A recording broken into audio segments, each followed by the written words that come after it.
clandestine Freemasonry. A clandestine lodge, now I mean a true clandestine lodge, is one that has no legitimate Masonic authority whatsoever.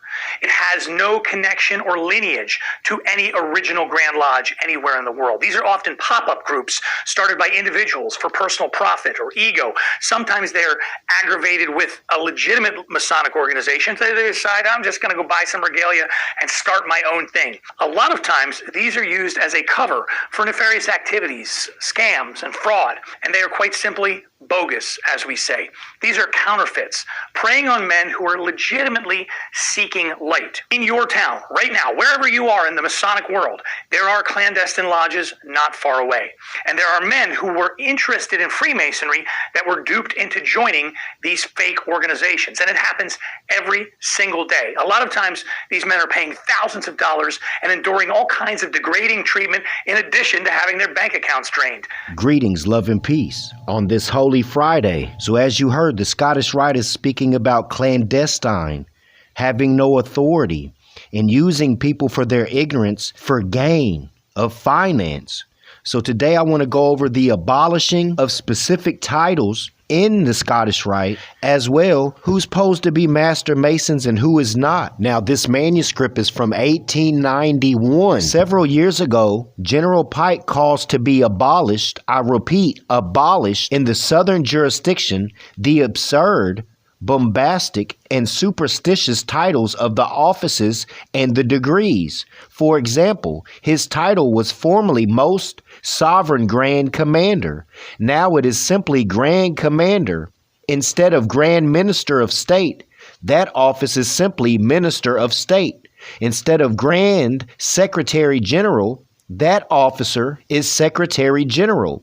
Instead of the 32nd degree being entitled Sublime Prince of the Royal Secret, it is now simply Master of the Royal Secret. Inspectors General, 33rd degree, until the pruning took place, were styled Sovereign Grand Inspector General. General Pike, in proposing to the Supreme Council the elimination of these high-sounding phrases, explained the use of them made the order an object of ridicule in the world. What I just read was a manuscript from 1891, April 3rd.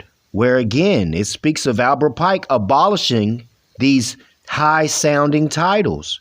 But as you see in these days, they are going against what was abolished and continuing, even up to the top, continuing to use these titles which are not authorized. Therefore, when they're speaking of clandestine, they are using titles that has been abolished since 1891. Which makes them clandestine. Now, I can only assume that their defense would be that they made amendments or revisions to what Albert Pike abolished. But my question is, why would you revise or make an amendment to bring back something that Albert Pike specifically said would bring ridicule to their right around the world? I would like to also speak about those of the high degrees, as far as them being used for finance, thinking that they have reached the pinnacle of wisdom. Pike Transaction, 1857 to 1866, page 88, in the address of Pike, March 29th, 1860. For our rite was never intended to be a popular rite. The recipients of the higher degrees ought to be select, a few in each place, discreetly chosen. So in these days and times, you have hundreds and thousands of people walking around the world saying that they have reached the pinnacle of wisdom and that they are Master Masons. And they are paying finance, being told that they have the pinnacle of wisdom by the hundreds of thousands. When Albert Pike specifically stated again, in the address of Pike, March 29th, 1860, for our rite was never intended to be a popular rite. The recipients of the higher degrees ought to be select, a few in each place. Now you go look at the Scottish Rite now and see how many of these Master Masons of so-called higher degrees, how many of them there are in all these different territories. There's thousands and thousands. You know why? Because they want the finance and the dues every year. Now in the demonstration, he also mentioned lineage. An adept is born, not made.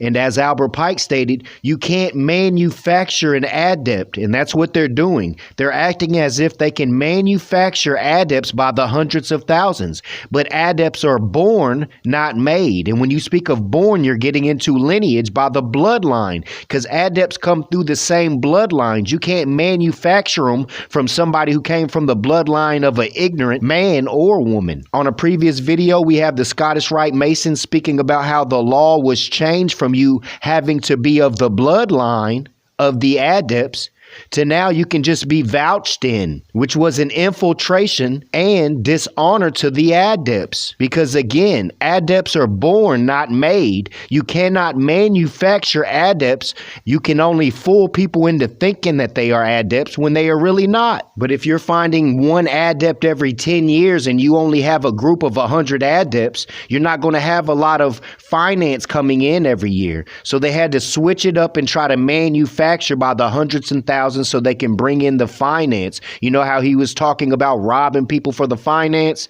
He was inner reflecting is what he was doing. The Mason was also speaking about how these quote unquote clandestine lodges are using their compass and square, their aprons, and their regalia when all of this stuff existed way before they did. The compass, the square, the yod or the G, all of that existed before them. And him even having nerve to bring up the apron, when Albert Pike, we have it on the short section of this channel, Albert Pike said, do not mark your apron, keep it blank.